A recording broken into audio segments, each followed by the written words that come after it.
하나님 말씀 보시겠습니다. 하나님 말씀은 예레미야서 9장 10절과 11절 말씀. 예레미야서 9장 10절과 11절 말씀 한 절씩 교독으로 읽겠습니다. 내가 산들을 위하여 울며 부르짖으며 광야 목장을 위하여 슬퍼하나니 이는 그것들이 불에 탔으므로 지나는 자가 없으며 거기서 가축의 소리가 들리지 아니하며 공중의 새도 짐승도 다 도망하여 없어졌습니다.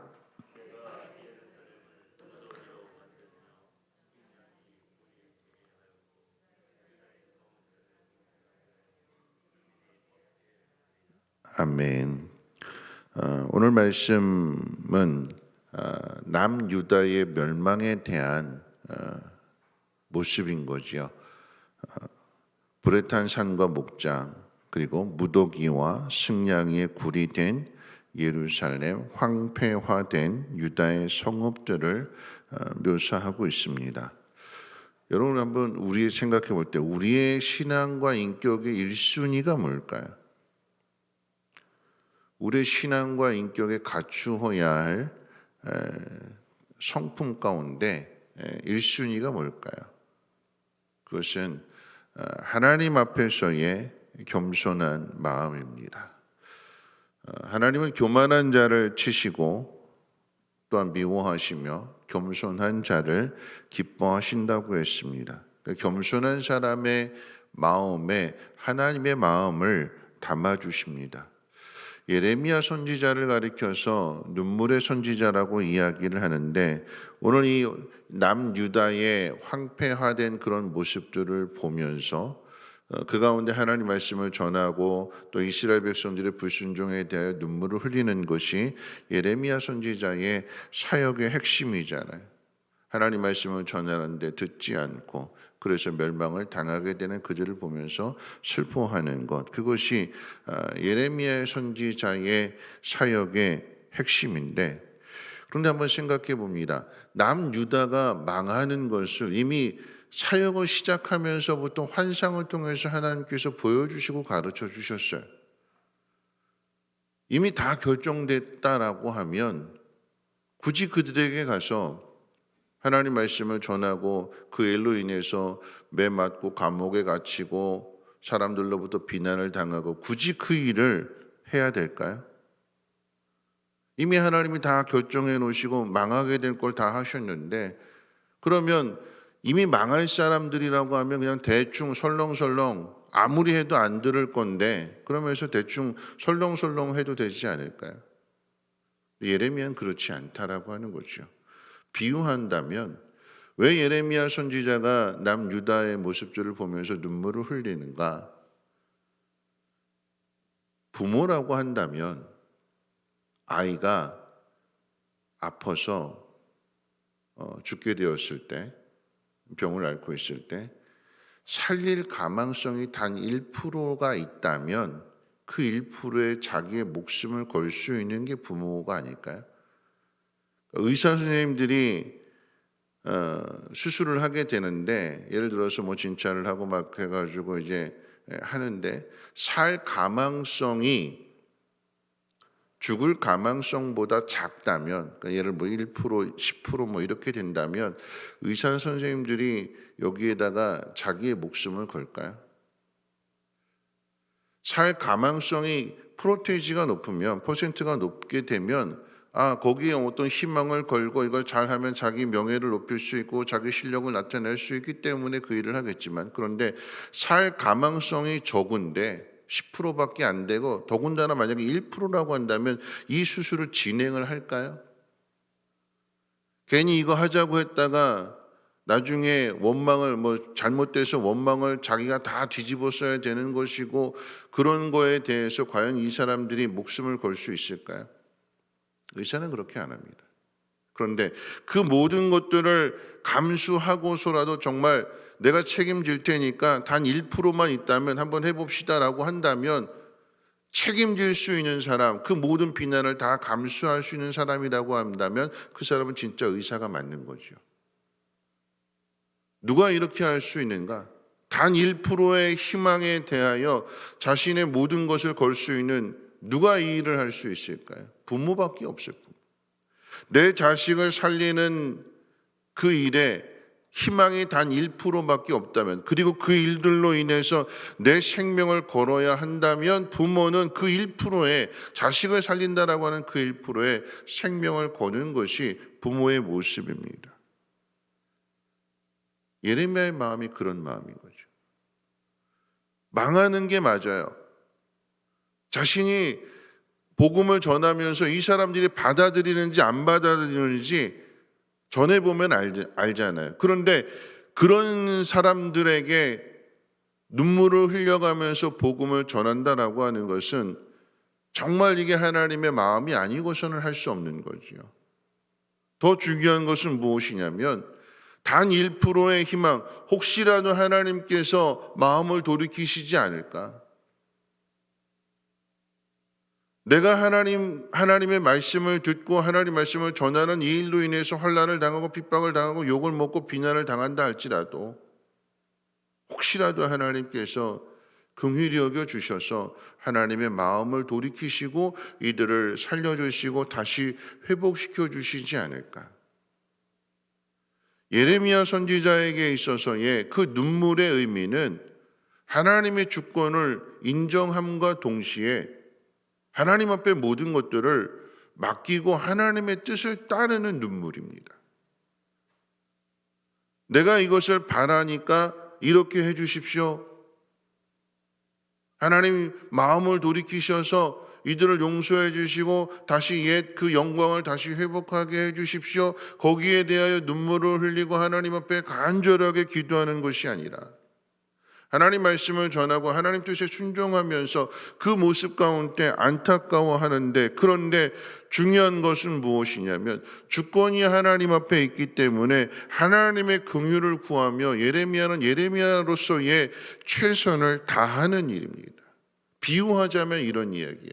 사무엘하 12장 가운데 보면 다윗이 우리아의 아내 밧세바를 범해서 낳은 아이가 하나님이 치셔서 그 아이가 죽게 되었을 때, 병들게 되었을 때에 다윗이 금식을 하면서 땅에 납작 엎드려서 하나님 앞에 기도합니다. 살려달라고, 하나님 아이를 살려달라고.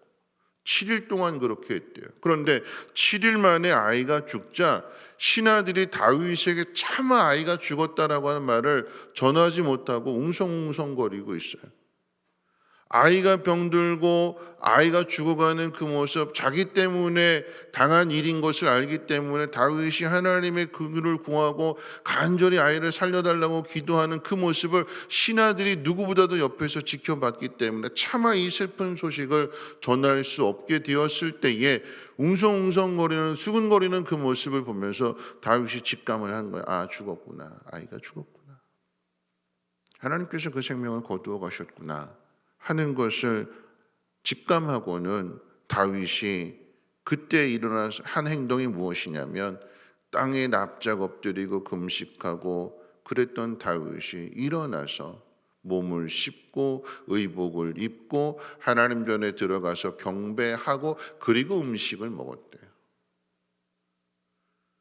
신하들이 묻습니다. 아이가 병들었을 때는 그렇게 슬퍼하면서 기도하더니 오히려 아이가 죽었을 때 더 슬퍼해야 되는 거 아닙니까? 다윗에게 물어볼 때에 다윗이 뭐라고 대답하는가 하면 이미 끝난 일 아니겠느냐.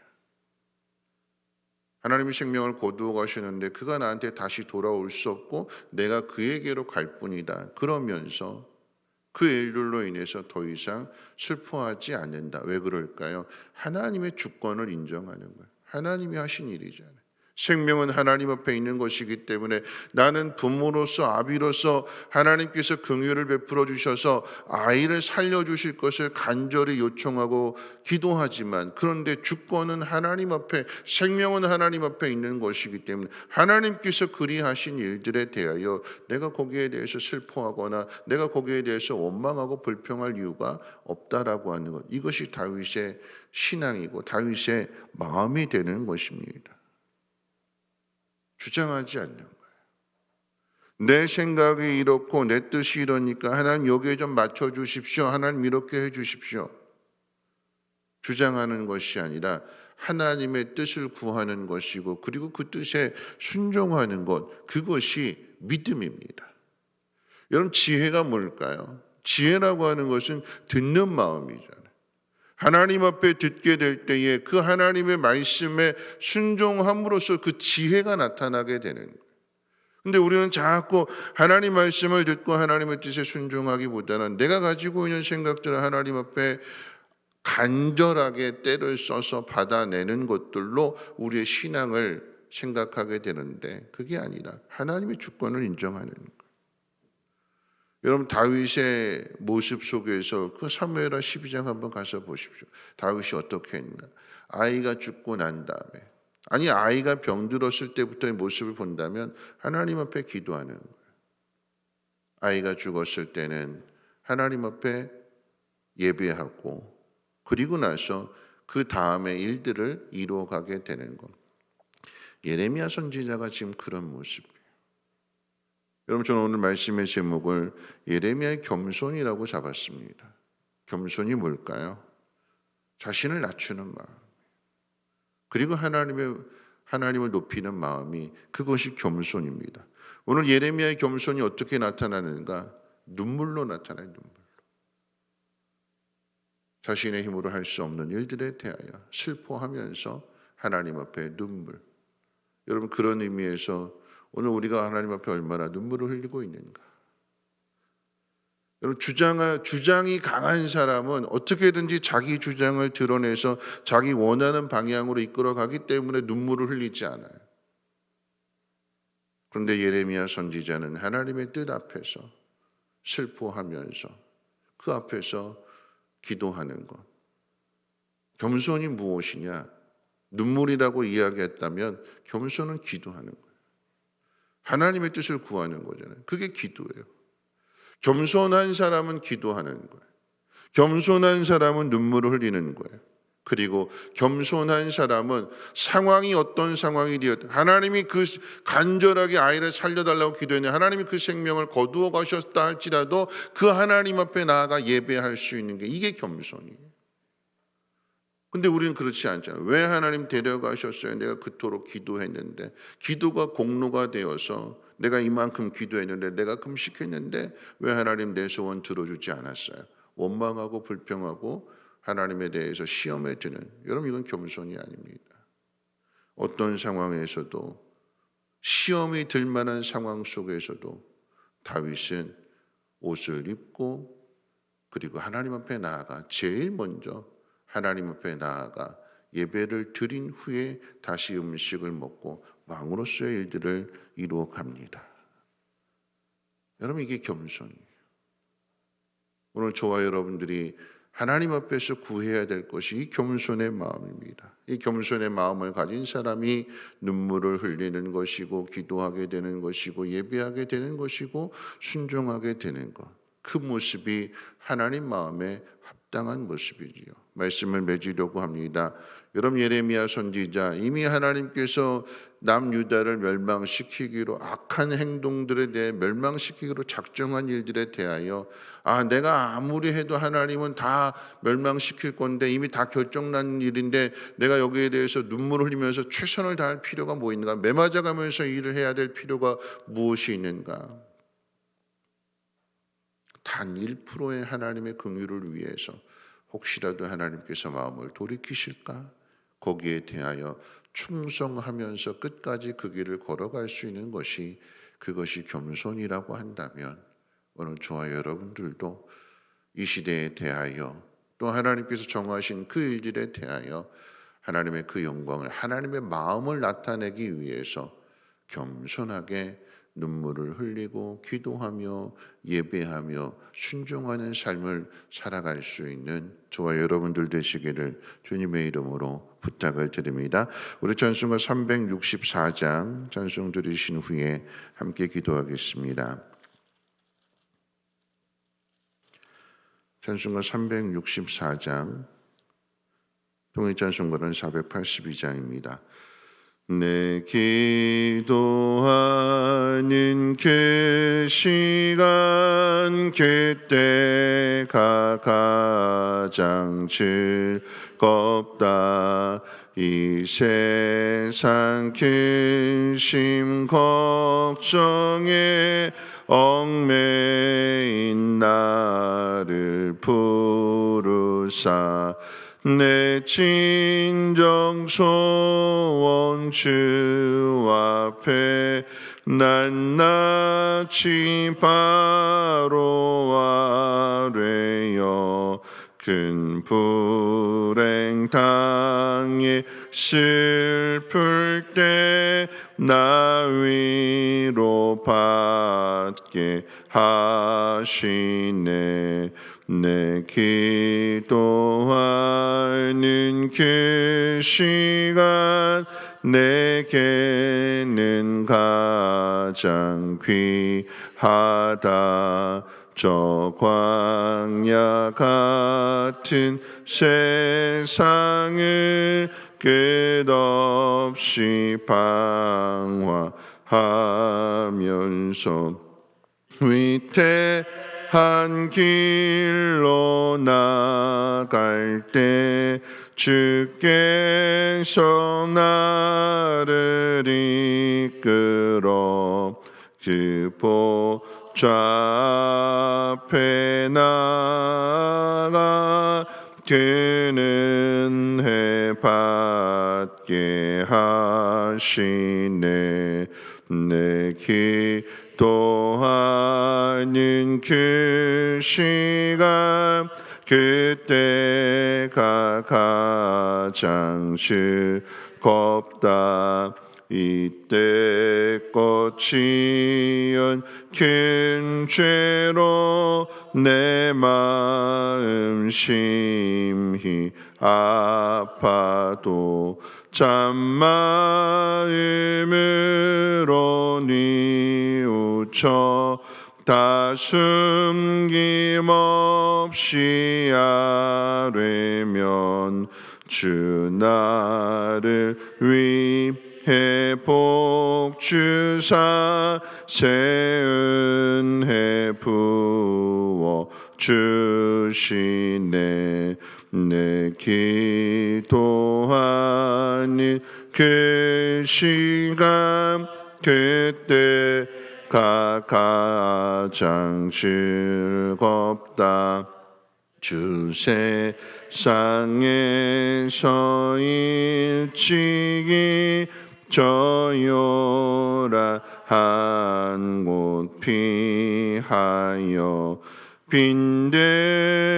빈들에서 나산에서 온 밤을 세워 지내사 주 예수 친히 기도로 근본을 보여 주셨네. 아멘. 오늘 말씀 생각하면서 함께 기도하실 때 우리가 갖추어야 될 가장 중요한 신앙의 인격이 있다면 겸손입니다. 겸손이라고 하는 것은 하나님의 주권을 인정하는 거지요. 주권을 인정하게 될 때 우리에게 필요한 것이 무엇이냐? 눈물입니다. 내 뜻을 주장해서 싸워서 이겨낸다면 거기엔 눈물이 필요가 없죠. 때론 질 수도 있는데 내 뜻대로 안 되는데 그런 상황에 대하여 하나님 앞에 가서 눈물 흘릴 수 있는 것, 그러므로 하나님의 마음을 알고 그 가운데에서도 하나님 앞에 시험 들지 않고 하나님 앞에 예배할 수 있는 마음, 그리고 그 뜻을 따를 수 있는 마음, 그것이 순종 아니겠습니까? 하나님 이 시대에 예레미야 선지자를 통해서 우리에게 가르쳐주는 것은 순종입니다. 그리고 눈물입니다. 그리고 하나님의 주권을 인정하는 것입니다. 이 코로나의 상황 속에서 하나님은 하나님의 선하신 뜻을 이루어 가실 것입니다. 그걸 믿는 거지요. 그리고 우리는 믿는 자로서의 최선의 삶을 다하는 것입니다. 하나님 이와 같은 때에 하나님 앞에 눈물을 흘리며 기도하며 하나님의 뜻에 순종함으로 인하여 하나님의 영광을 나타낼 수 있는 믿음과 이 땅의 교회들 되게 해달라고 우리 함께 동성으로 하나님 앞에 기도하겠습니다. 거룩하신 하나님 감사합니다. 오늘 이 새벽에도 하나님 귀한 전으로 인도하여 주시고 예레미야의 눈물과 예레미야의 겸손에 대하여 생각하게 하심을 감사합니다. 하나님께서 이미 정하신 뜻을 하나님께서 예레미야 선지자에게 남유다에 가서 전하라고 합니다.